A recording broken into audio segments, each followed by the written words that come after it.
Welcome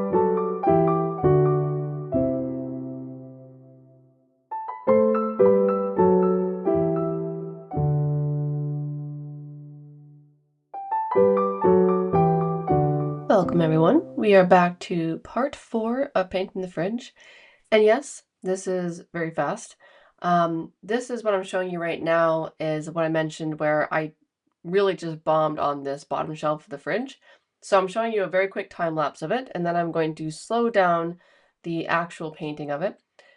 We are going to move faster throughout this entire part. Everything is at least 1.5 times increase so that we can get through the painting of the fridge. So just this shelf here, right? So I'm obviously not finishing any of these to completion. So the soy sauce bottle is not done, nothing's done here, right?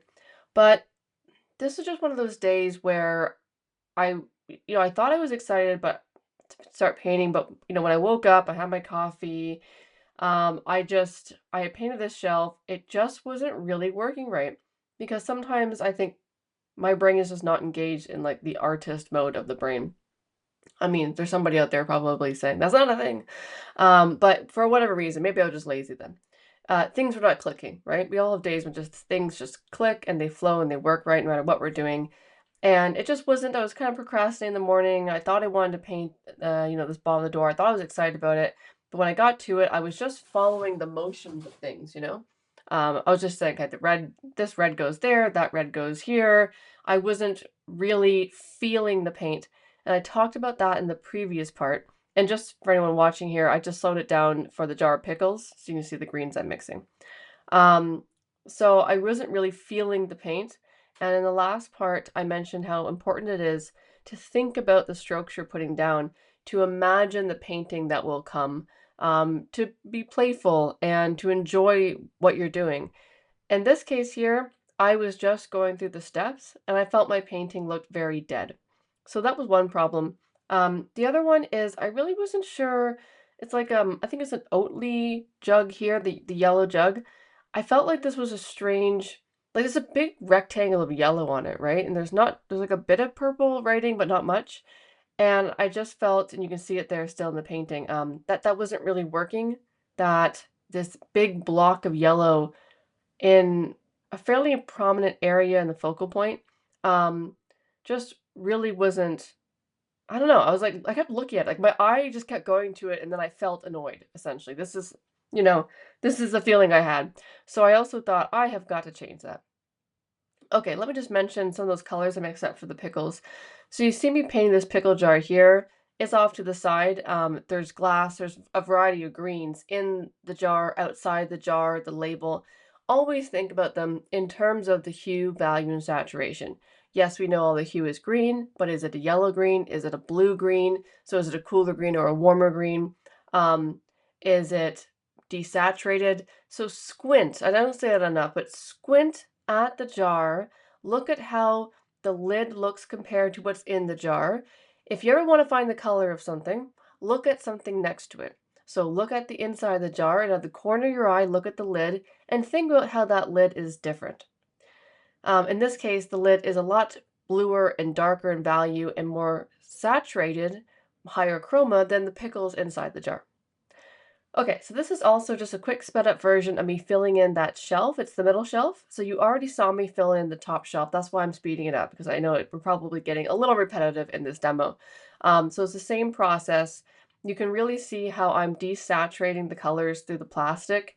This plastic is kind of really just, it's not dirty, it's just cheap, I think, honestly. So you can't really, like, it's all extremely fuzzy. But I kind of just want to push more of a glass effect, meaning that I did desaturate it, darken the colors of the jars, and then put on, like you can see here, the highlight on the very top rim of the shelf. And I really like this. I feel like this really turned out what I was imagining. And I mentioned a couple times about painting the pattern, right? It's not that we're literally painting all the time what we see, we're painting the pattern of it. I'll go into more of that, sorry. So there, you just saw me scrape off that bottom shelf, right? You all saw that? So I scraped it off, and honestly, I like it better scraped off. Like, I'd rather sell this painting with a scraped off shelf than what I had, because I just didn't find that what I had there was very convincing. So now that I have scraped it off, you're gonna see me go in again, and I have definitely sped this up. I think I had another cup of coffee, I took a break, went for a walk, wrote my book, came back, and just something in my head was like, boom, clicked. And then I painted this soy sauce jar or some kind of, it's not soy sauce, it's something else. But anyway, something some kind of stir fry sauce. And I just I was into it. I was engaged, my brain showed up, the art part of me showed up, and I started to hit these colors and hit what I was trying to say properly. So we have a light side and a dark side, right? We have warmer and cooler. So cad red I usually refer to as one of my is my warm red, but it's all relative, right? So the cad red can play into the cools as long as what's to the right of it is warmer. So I'm what I'm thinking about with this jar, I guess, is the glass part of the jar is sort of this greenish desaturated, kind of like the pickles, right? It's going to have some reflections on those on the jar, I mean, on the glass part of the jar, not the label. And the glass part of the jar is going to then have more of a greener, cooler reflection. So that means we're looking at the maybe ultramarine blue plus lemon yellow or the phthalo green plus white, and sorry, plus white to the other one as well. So you're just looking for some kind of coolish color. You can push it blue, you can push it purple. I pushed it more green here because I've got all this red around it. So I'm looking for more of a green reflection where I can find it. I'm also going to be looking for some green in the shadows to be the opposite of red. Definitely we'll be finding some purples in the shadows as well. There's a gold label that goes around, like there's a red label, of course, but there's a gold band on the top and bottom of that red label. Gold is basically yellow ochre, as in like that's sort of like the most, it almost is a direct match usually when you're looking at like a basic gold thing. So when I move into the light, I cool it down by adding a bit of white and a bit of lemon yellow. If I just add white to the yellow ochre, I'm just going to be dropping a bit more in chroma. So if I add yellow ochre plus lemon yellow, I pump up the chroma because I'm moving into my lights. I add the white to get the right value. So on that gold band, if you look at this, that lighter portion, that's done with the lemon yellow plus yellow ochre plus white. There could be a bit of cad yellow in there, but the idea is that you want to increase the chroma and increase the coolness and increase the lightness. There's some blue areas in this label. This is where I started to kind of pull out maybe a little bit too much detail. I was really into this. Like you can kind of see how, I mean, go back to what I scraped off and then look at this. Like that is the difference between me showing up artistically and me being a little bit out of it and distracted for whatever reason, right? So I guess maybe I want to show this because it's like, recognize when, you're just, it's not even about was this working or not? It was just I didn't like it, right? Like maybe somebody else would have looked at them and like, I don't see what the problem is. And if you don't see the, you if you like it, then keep it. But I looked at that and I was like, I cannot convince myself that I like this. I've got to go back. And you see, that's what I did. And I think this is a lot more successful. Now, I mentioned there, just like, I don't know, 5 minutes ago, painting the pattern. This is something I will admit only I say. As in, if you're like, I've never heard that expression before, I'm pretty sure it is a Kayla Martell original expression. But there's sort of a spectrum, and I'm going to talk more about this when we go to paint, I think, the towel, if I recorded that. But there's a spectrum. There is paint exactly what is in front of you, and then just make things up entirely, right? And so just paint some book from your head. So I definitely started painting exactly like as in I would match the colors and I would be looking at this in the fridge and I'd be saying like I would basically be painting squinting my eyes all the time and saying, okay, I'm seeing that color come in from the fridge into the glass. Then I'm seeing it slightly warmer here. So I'm warming it up, right? And I'm trying to match what I see when I squint. I think that's very important. So that's one level, right? I squint at what I see in real life. I squint at my painting. I'm trying to simulate that. Maybe have a few exaggerations here and there, but I'm really very much like if you move the thing in front of me, I'd be like, oh, I can't paint, and I certainly couldn't be able to paint from a photograph. Then you have the opposite side of things where, you just add a line from your head into this painting. And sometimes I do that if it's something that's, really like just not in the focal point, is just somewhere else and doesn't really matter too much. It's okay. In between that is what I call painting the pattern. And so this really comes into the effect where you see the see-through shelf, right? I'm not going in and saying, this is the exact color. I'm saying, when I look at this, how would I describe this in terms of what's happening? Like where the jar is behind the shelf. That's what I'm referring to, the plastic shelf. But I do this with everything. So when I look at that, I say, okay, when I look at through the shelf, I'm seeing the object above, and I mentioned this a bit, right? Get a bit darker. I'm seeing it get less saturated. I'm seeing it get maybe warmer. What's happening to the edges? The edges look a little bit fuzzier. I'm seeing less edges. What's happening on the bottom of the shelf? It's looking a bit bluer. It's looking, maybe the edge of the shelf at the top is sharper. I'm seeing a highlight on the top of the shelf that looks cooler. This is the pattern, and it's specifically obvious when you look at the towel or you're looking at actually painting a pattern, what's happening, right? This is the pattern of what's happening.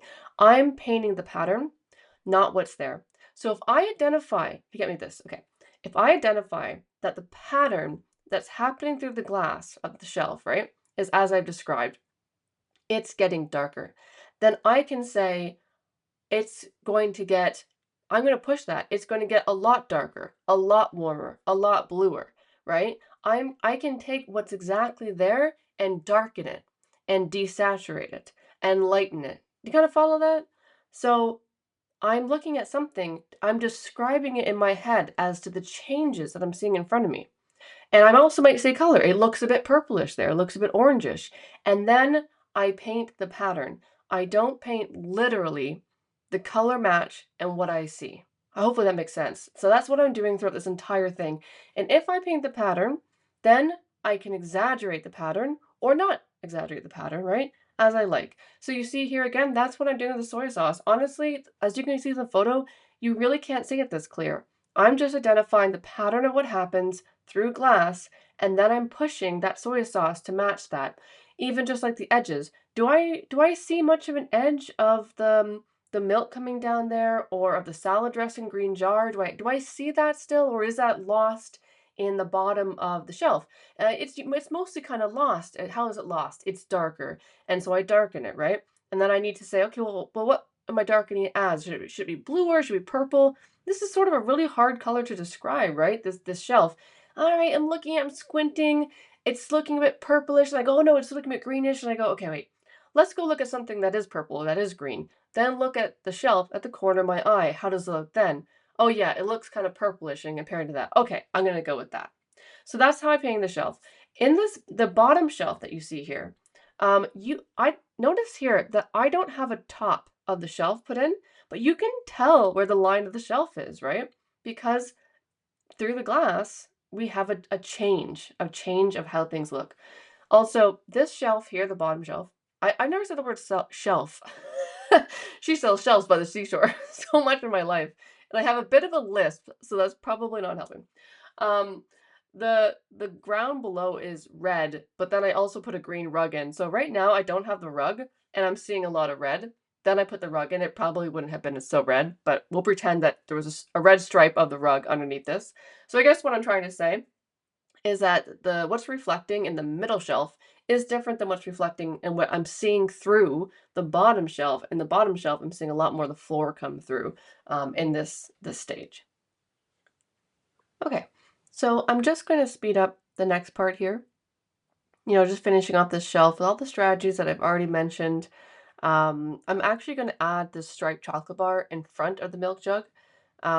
This mayonnaise, every time I paint this, I'm like, so easy. And then I'm always struggling with mayonnaise. I think I just never quite have the drawing quite right. I think that's like, usually when you ever say something like, that looks stupid. Do you ever say that in your head? Like, why does it look stupid? The answer is usually two things I find, for myself anyways, which is one, the drawing is wrong, and two, the edges are too hard. Those are usually the two things. In this case, the drawing is not quite right. So I'm like, yeah, you know what? I'm pretty happy with that soy sauce. I did something good today for myself. I'm going to give myself a little break and we'll tackle that mayonnaise and sort that stuff out maybe tomorrow. And then also put a chocolate bar in front of that milk jug, which I really like painting stripes. So, okay.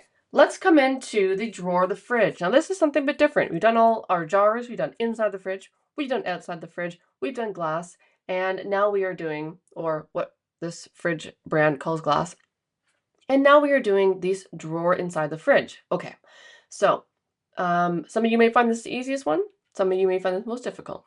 But let's talk about this in terms of the pattern. So what is happening? So we have first, it's like a cauliflower. I think I have some carrots. It probably changed. Um, but we want to be thinking of how do I know that something's in this drawer? How does it differ from what's not in a drawer? Maybe this is really obvious.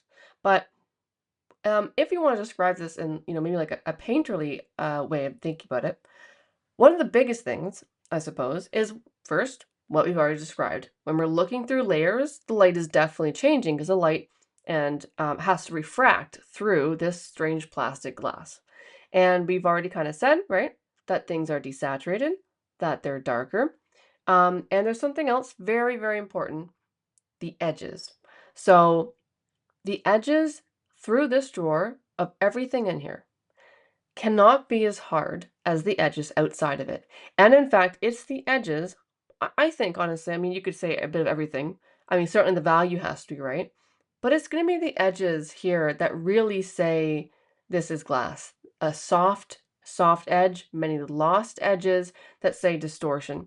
I think it'd be pretty hard to read this as seeing through glass in a plastic drawer if you had hard edges, because then it would be like looking through like a really clean window. So not any of the windows in my house. If you get me, right? Even through a window, you could imagine, if you think about that, that the edges might be a bit softer. So what I'm saying is darken your values, keep the edges very soft, and desaturate. So, oh, and also show less contrast. That's an important one here as well. So by that, I mean, I'm not, so like take that pepper that's in the light at the top.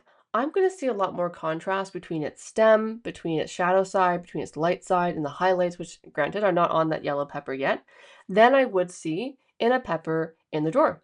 So we have this red pepper in the drawer. It's just like the yellow pepper, isn't it? It's the same pepper, one's yellow, one's red. And they're both getting light-ish from the same light source, which is to the light top right of the fridge. But this pepper is also going to be getting a bit of light, I believe now, from the left side of the light actually coming in from uh, the window. But what I'm thinking about here is if I have that red pepper not in the drawer, let's say that, right? Its light side might be a value 3, probably more 4, but let's say 3. And maybe it's a lovely pepper, so it's got a highlight of value 1 or 2. It's a very bright highlight on a very waxy, plasticky pepper. And its dark side is a value maybe 7 or 8, right? This is a red, so its dark side can go very dark. So we have a shadow side value 8 in the light and a light side value 3 or 4 in the light. Think of that difference, 8 to 4. That's when this pepper is not in the drawer. So a pepper that is not in the drawer has a difference of 4 value steps between light side and shadow side, and plus a highlight at value 1. Hopefully you guys are picturing a little bit what I'm describing here. But in the drawer, the difference between the light and shadow side has to squish together. So maybe, there's a couple ways to do this. If everything in the drawer is darker, then maybe its shadow side remains at a value 8, but its light side is only at a value 6 or 5, right? So just a slight indication of where the light might be coming onto it. So essentially they have less form. They become flat. They become just sort of blobs of color, right? Versus something that's being modeled a lot more in the light. They're not going to turn as much. These are all just ways of saying the same thing. And so by doing that, I think it really helps to also show that, it's something is through that drawer. And you can see right now, I think it's cauliflower, I can't remember, but there's a white-ish, a grayish shape above the red pepper next to that greenish blob. And you see that the edge there is a little bit hard, right? And you can see it's sort of breaking up a bit the illusion of the glass.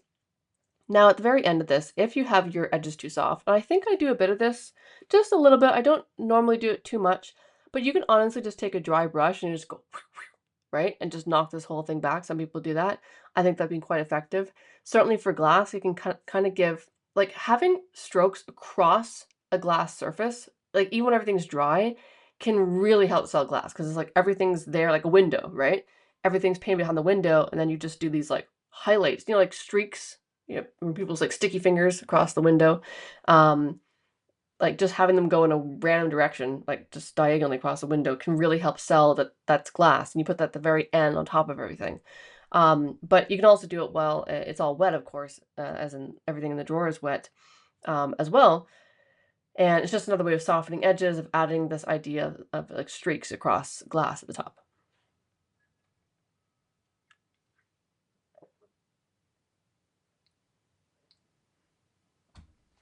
So as I'm painting this, I am again I'm squinting and I'm saying, what is the pattern? I see red here, I see green there. I have carrots that I'm going to paint to the far left. They are just kind of really dark masses of orange, but I love painting carrots, so I pulled those out a lot more than you actually see. And right here, my edges are all a bit too soft, or sorry, a bit too hard. So I know that I'm going to be knocking that down as I go.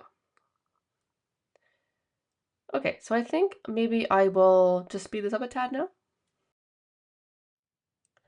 Okay, so getting in the neutral space or the background around these vegetables.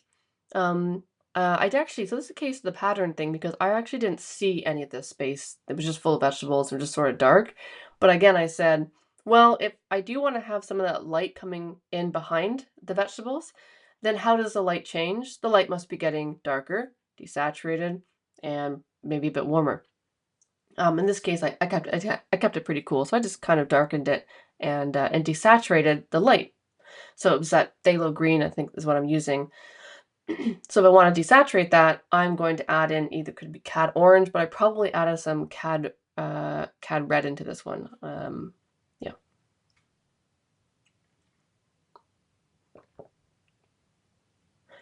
Okay, so this is me filling in, I don't know, maybe broccoli. So I have that mass of orange on the left, that's the carrots. Yeah, and now I'm going in and going, no, I want more details in the carrots. That's what I'm saying to myself. I want to be able to see the light side of the carrots. I know, Kayla. It's just a massive orange, and no such thing as a carrot. That's how some people paint, they say there's no such thing as a carrot. There's no such thing as the cauliflower. It's just this spot of color against that spot of color. And I think that goes more into that one like range that I was saying that you paint exactly what you see. I see purple, I see something but yellower next to it. And that is what I'm doing as well, but then I'm really like I very much am pushing the pattern, I suppose. I lean towards pushing the pattern, but you can also, and I think it's really fun to do that, to just paint almost like not stupidly, that's not what I mean exactly. But just as in paint as if you were just an eye, and you're just like, I just see purple, yellow. I'm not thinking about how it's being modeled. I'm not thinking about if it's a cylinder or a cone. I just see this splash of color against that splash of color. And I think certainly in a drawer like this where the objects don't matter so much, I think that's a very nice way of doing it. I mean, I think it's a nice way of doing a whole lot of subjects. And I guess what I'm saying is I'm not great at that. As in, I like to have a bit of control, and I like to know how things are going across the surface of objects so that I can push and pull them. But I think, yeah, it's just another strategy of tackling subjects, and I think I definitely use that in portions of my painting. Okay, so now we're painting back into the fridge again. This is the white of the fridge. Okay, so I'm now going to go through some color mixing of one area of the painting. And I am going to use what I consider my new genius method, which is my chalk marker that I've been using to doodle all over my windows in my house, much to my husband's displeasure. But I will now be using to write down what I'm mixing. So specifically right now, we are mixing the still life that is on the top of the fridge, on the counter. That's what I'm basically saying. And you're seeing me, this is sped up a bit, but you're seeing me what I actually do, how I'm getting those piles together, right? And I've got to mix a cloth and an apple, um, was it scone, an old scone, all kinds of stuff. So right now I'm mixing it's like a pinkish orangish cloth, reddish cloth. It kind of depends on what light you're looking at it. So we have a cool light to the left, So if I'm mixing a reddish cloth, I could just use cad red. I'll probably, as in for the light, if I really want a nice bold statement, but cad red is value 5, so it's, I probably want to go a little bit brighter and a little bit cooler. So, when I'm mixing, I guess the cooler reds, I might be going more lemon yellow plus cad orange or lemon yellow plus opera rose. I could go just directly into purples. So it depends, I guess, is like, is this red cloth leaning more pink or leaning more purple in the light? Also, it's on the top of the fridge, so I don't want to have a huge contrast of anything that I'm mixing on top of the fridge. I actually think I got a decent balance in the end. Um, but I guess the fridge is the star of the show. The stuff on top is just a bit of extra stuff to paint. And I do like it, but I don't. I guess what I'm saying is I wouldn't paint the cloth as vibrant or the apple or anything else as vibrant as I would if it was actually like in the door of the fridge. So that means that I'm not going to be as exaggerating the purples perhaps that are showing up with the cloth in cool light. And so you can see the colors I have mixed up there for the red cloth, I mean, on the left. They're all fairly warm-ish, we're gonna say. We agree? It's gone more orangey. And I do think I actually in the end decide that, oh, I do need to cool it down a bit more, so these piles will all change. But this is my thought process. I'm like, okay, this is definitely a value differentiation, but I'm not looking for the biggest change of temperature up at the top.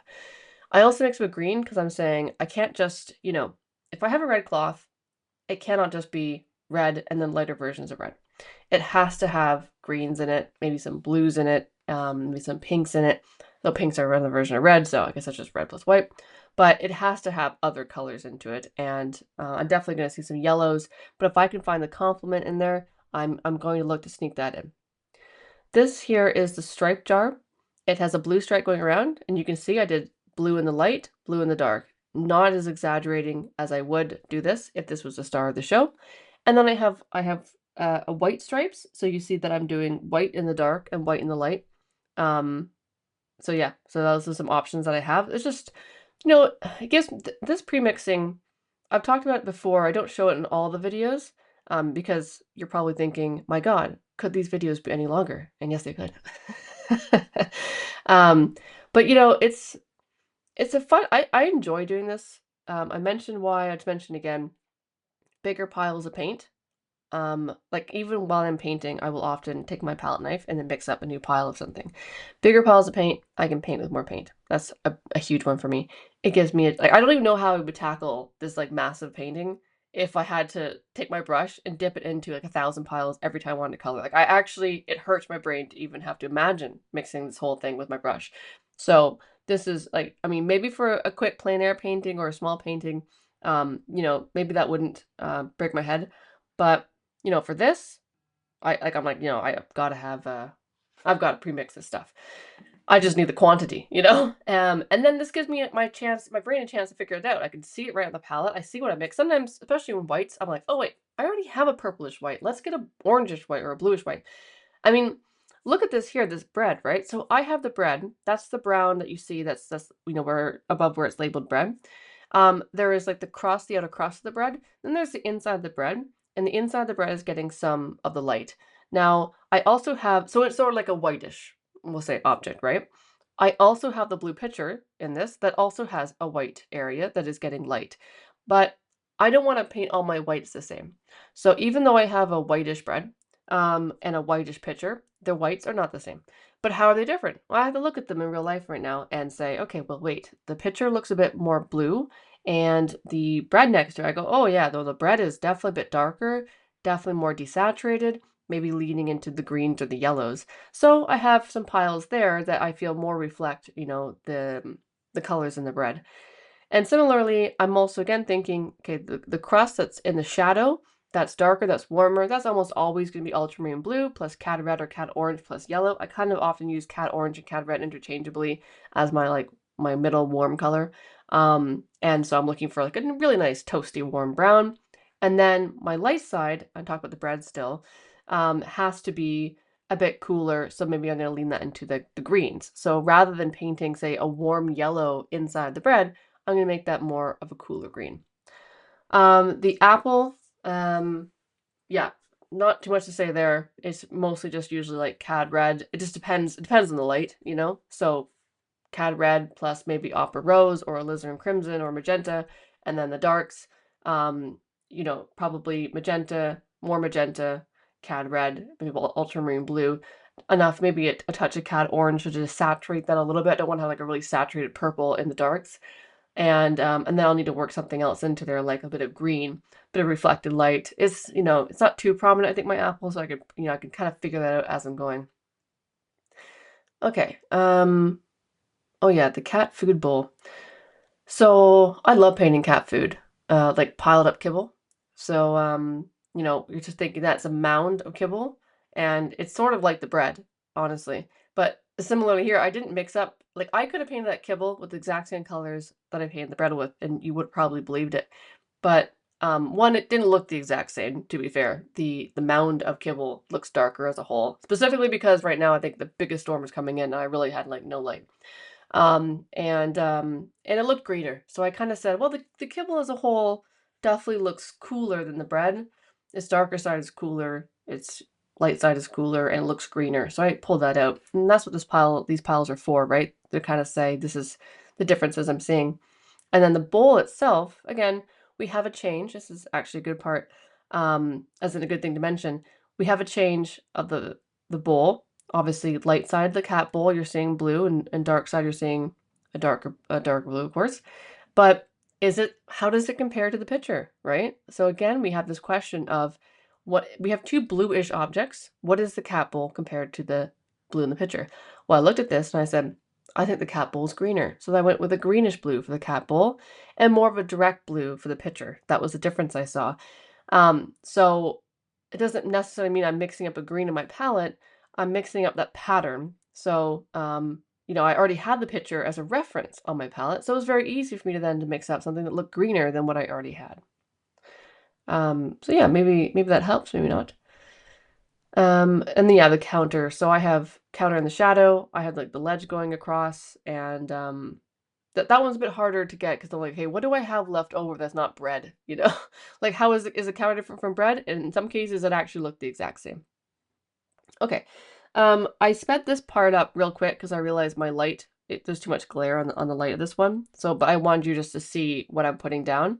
So obviously the palette is situated vertically to my left, which is not normally how I paint, but I thought for this demo, this could be quite handy, how you can see that I'm changing the piles and I'm really sticking with the piles that I've done. So now we have, I'm slowing this back down a little bit. And so it looks like it's kind of gone a little bit in and out of focus. I guess it wasn't sure where to look with my lovely palette put up on there as well. It's weird how it chooses to focus. But you can really see me choosing here that pile that was the red cloth. And normally actually I'd be dipping around and going into other piles because I'm thinking, oh, I need that to be, a little bit less saturated. Let me just grab my blue. But here I'm actually being a bit more strict because I'm videoing myself.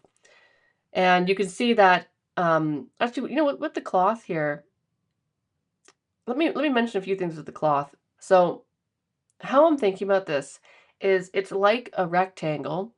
It's like a rectangle. It's like a sandwich. That's probably better. A sandwich is a rectangle, right? So it's modeling like a rectangle. But imagine that you have a sandwich and like the left side of the sandwich, the crust was in the light, and then something was compressing the sandwich so you had some darkness on like the top of it on the inside. And then, the top of the sandwich then was popping up and catching some light, and the right side was in the shadow. So maybe that does not help at all, but that's how I'm seeing it, right? So that's why I paint the darks in first, and I'm modeling this whole napkin as itself a like really thick rectangle, like a sandwich. Um, and then after I get those building blocks in, I now go in and lay in the light areas of the napkin that I do see, standing out, the half tones here. But I guess I'm really holding on to that three-dimensionality modeling that I do see in the cloth. So that, yeah, I don't know. Hopefully, Maybe that makes some sense? And even like the edges on the left that are facing the light, I add those in after I paint in all the crevices. And I think of those as I'm making them more three-dimensional, I guess. So this is one of those like artistic things, I guess, where, it's like what do I want to say? We're painting the feeling of something that we want to say, I guess. And I love to say the three-dimensionality of cloth, I guess, right? So what I mean by that is like when you have the edge of cloth, and sorry, I'm just showing you the brushes I'm using here. I started with a very large brush for the cloth. When I'm showing the edge of the cloth, when I squint, I am probably only seeing a thin, maybe even like maybe nothing's even there, like those little tiny edges, where it's facing the light. Maybe I'm just seeing a really thin, tiny little strip, but I know that that edge is something that is a vertical edge, which therefore would be catching more light. And I emphasize that because I really want to show the bulkiness of the edge of the fabric. So that's like a choice that I'm purposely making because that's what I like, but it may not be what you like. You saw me dip in some greens there into the crevice. So I really feel like that is helping the red stand out even more. So I'm just slapping in some green. I'm having more fun with color these days, I mentioned that. Um, so yeah, that's why the green's showing up there. Some people would add blue in here. I think that would look nice too, but yeah. Okay, so now we're going to be going into painting this 2-year-old scone, I want to say. I've had it in my studio for a very long time. I just keep props in there that I like, and I didn't see any need to throw it out. Didn't mold, which is sort of concerning, but there it is. So I wanted some props on top of the counter, went and grabbed my 2-year-old scone. When I'm painting this, it's sort of like a squashed sphere, I would say. Certainly the top of it is half a sphere. It's like a little bun. I don't really see a whole lot of that. As in like I'm kind of adding a lot more volume to this scone than what is there. I just want to be like clear. Like I'm thinking of this as uh, you know, that half a sphere on the top, a cylinder on the bottom. And then of course I'm looking at it, I'm saying, okay, I'm looking at it looks browner over here, yellow over there. There is something in the middle, but then I think I just changed that to be a little bit darker. And like as I'm showing there's more in between, as if like maybe it's a sandwich or something. And yeah, very much modeling this to the half sphere light. And then later on I decided to change this to have some blueberries in the scone. So like little chunks of blue. I just felt like it needed, just looked at it and I wanted to have more color and more fun to it. So I felt like it needed something else. Maybe it didn't, but I don't know. I find like these choices that I'm making throughout the painting, rather than like, completely sticking to what's there, just really help to make the composition improve. I mean, it's not really a compositional thing to have blueberries. I don't know. Maybe just improve the overall story, we'll say. I just felt like it really just needed something to break up the sphere of color there? I mean, like this cloth is having a lot of fun, and then I felt like it was being let down by the scone. So that's why I added a few little chunks of blueberries. And now I did not look for a reference photo for the little chunks of blueberries. I had painted this in like a blueberry bread a bit recently, and I was thinking back to when I painted it. But things would always look better when I have some kind of reference. I mean, some people don't need one. Fair play. But I always find my work looks a lot better when I do reference something because I always go, oh yeah, I didn't really realize that blueberries cast as much shadow, or that there would be a bit of green there, or whatever it may be. So, um, yeah, and I guess yeah, I'm squinting at this scone. I'm looking at the light side. I'm thinking about the patterns of it. How much, is it okay? The light has a streak of the light going up there. It has a softer edge around the top. I'm just kind of constantly looking at how the edge changes, how the light changes, how the value changes, how the color changes, what's affecting it, and then trying to get that across on the canvas. It's sitting on a little white plate, so that's what you're seeing me put in there. And also, I'm sort of painting this. I'm painting. I have to keep adjusting the perspective because I won't go into the whole thing. But I'm kind of the fridge is at a perspective is not actually at. Um, and so I need to kind of adjust, make sure these plates and everything on the top makes sense on the perspective that I'm looking at the rest of the fridge is all I'm saying. So you'll see me kind of go back and forth and adjust the ellipses of a few of these because of that.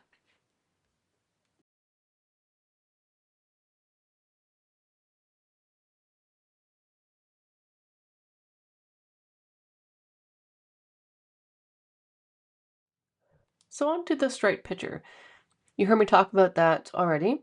The bottom blue stripe is in the shadow, so that's why I just laid it all in. And you also see me here probably trying to get a little bit of a lost edge between that bottom stripe and then the kind of crevice fold of the napkin.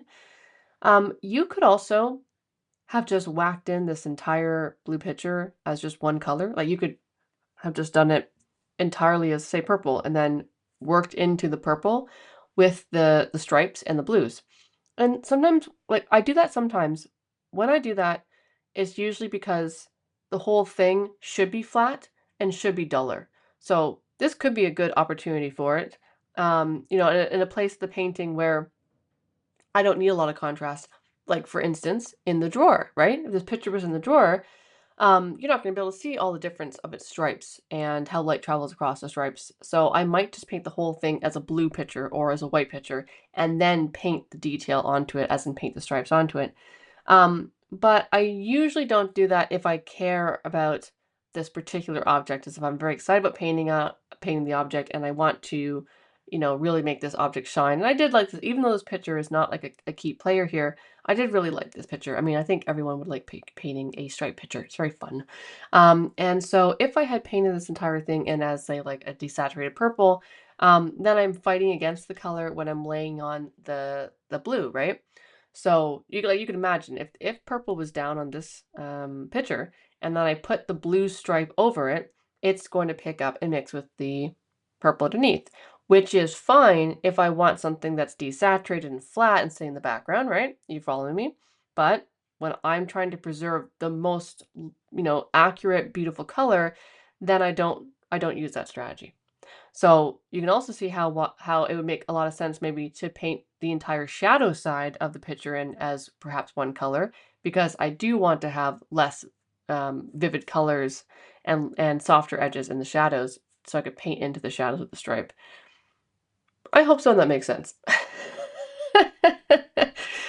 Hope you're not like she's just talking complete nonsense. But I guess I see so many painters use the strategy of like blocking in large masses. And, I don't feel like I really do that in a lot of cases, because like, if I blocked in the average color, say, for a lemon, and then I wanted to go put in the light side of the lemon, then my light side of the lemon would be subject to the average color going down. So if the average color, let's say, was yellow ochre, and then I laid in, uh cad yellow plus a bit of white or something, right? The cad yellow plus a little white, as soon as I put it down, unless it's dry, of course, or unless I have a lot of medium, it's going to pick up some of the yellow ochre, thereby desaturating it and darkening the value slightly, because yellow ochre is less saturated and darker than cad yellow plus white.